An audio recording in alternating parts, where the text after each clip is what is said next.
Turkiyada yana o'zbek ayoli o'ldirildi. Assalomu alaykum kanalimiz kuzatuvchilari. Kanalda yangi bo'lsangiz obuna va like tugmasini bosishni unutmang. Turkiyaning chekka dalasidan yana bir o'zbekistonlik ayolning jonsiz jasadi topildi. Xabaringiz bor, bu musofir ayollarning birinchi o'lim holati emas. Birgina yanvar oyida 2-yanvar o'zbekistonlik ayol vahshiylarcha o'ldirilgandi. Bu safargi marhuma ham aynan yanvar oyida o'ldirilib, jasadi kimsasiz dashtga tashlab ketilgani aytilmoqda. Joriy yilning 2-mart kuni Turkiyaning Balıkesir shahrida ishlash maqsadida borgan Dilafruz Cho'liyeva izsiz g'oyib bo'lgani haqida xabar tarqaldi. 46 yoshli marhuma 2 farzandning onasi bo'lgan.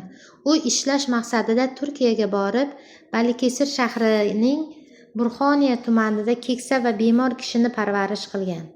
Ayol joriy yilning 21-yanvar kuni bozorga chiqish uchun ruxsat olgan va to'satdan g'oyib bo'lgan. Cho'liyevadan xabar ololmagan yaqinlari bedarak yo'qolganligi haqida ariza bergan va voqea yuzasidan O'zbekiston elchixonasi hamda konsulligiga xabardor qilingan.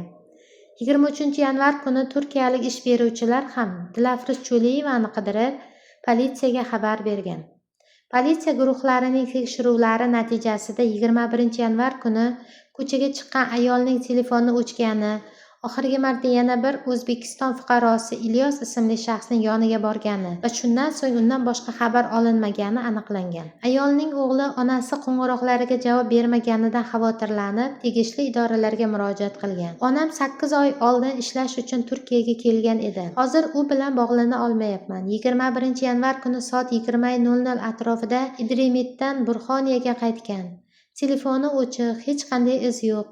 Qidiruvga berdik, elchixonani xabardor qildik, deydi bir oydan beri onasidan xabar ololmayotgan o'g'il. U Istanbulning Umroniya tumanida o'ldirilib, jasadi bo'laklab tashlangan o'zbekistonlik ayollar haqidagi xabarlarni o'qigach, onasining boshiga ham shunday voqea tushishidan qo'rqayotganligini aytgan. Xabarlarda, gazetalarda ko'ryapmiz, Istanbuldagi oxirgi voqealardan keyin juda qo'rqib ketdik.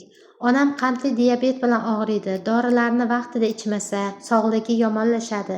Hayotidan shubha qilyapman. Iltimos uni toping, deydi u. Shundan so'ng 2-mart kuni Hayran tumani jandarma qo'mondonligiga Balıkesir shahrining Hayran tumaniga qarashli Chamdibili mahallasida bo'sh yer maydonidan ayol kishining jasadi topilgani haqida ma'lumot kelib tushgan. Hodisa joyida olib borilgan tekshiruvlar natijasida jasad 21-yanvardan buyon Burxoniya tuman qo'riqlash boshqarmasi tomonidan bedarak yo'qolgan shaxs sifatida qidiruvda bo'lgan 46 yoshli O'zbekiston fuqarosi Dilafruz Cho'liyevaga tegishli ekani ma'lum bo'lgan. Marhumaning jasadi sud ekspertiza o'tkazish uchun Bursa sud tibbiyot muassasasiga yuborilgan. Mazkur holat yuzasidan Cho'liyevaning sevgilisi ekani aytilgan 44 yoshli Ilyos ismli shaxs, shuningdek uning 3 nafar tanishlari qo'lga olingan. Huquq-tartibot idoralaridagi so'roq jarayonlaridan so'ng sudga chaqirilgan Ilyos hibsga olingan. Ilyos o'z ko'rsatmasida Dilafruz Cho'liyevaning uning yoniga kelganini, so'ngra Istanbulga ketganini aytgan. Biroq qolgan 3 nafar gumondor sud jarayoni davomida qamoqqa olinmasdan shartli ravishda qo'yib yuborilgan. Hozirda tergov jarayonlari davom etmoqda. 2026-yilning 24-yanvar kuni o'zbekistonlik 37 yashar ayol Durdona Hakimovaning jonsiz jasadi Istanbul shahrining Shishli tumanida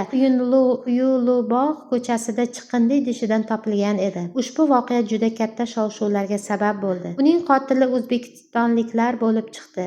Bu voqeadan ko'p o'tmay aynan Durdona Hakimova o'ldirilgan uyda Durdona Hakimovaning o'limidan bir kun avval uning dugonasi Istanbulga borganiga bor-yo'g'i 1 oy bo'lgan Sayyora Ergashaliyeva o'ldirilgani va uning ham jasadi bo'laklarga bo'linib chiqindi qutisiga tashlab yuborilgani ma'lum bo'ldi. Uning jasadi topilmagan bo'lsa-da, Turkiya hukumati tomonidan 26-fevral kuni Shishli tumanidagi Fulya mahallasida Sayyora Ergashovaning yaqin qarindoshlari ishtirokida marhuma uchun janoza namozi o'qilgandi. Ayolning otasi Bahrom Bo'stonov jinoyatni ochishda Turkiya tomoniga ishonch bildirgandi. Hozirga qadar mazkur holat yuzasidan qidiruv va tergov harakatlari davom etmoqda. Voqea tafsilotlari bilan batafsil tanishish uchun kanalimizda a'zo bo'ling, like bosishni unutmang.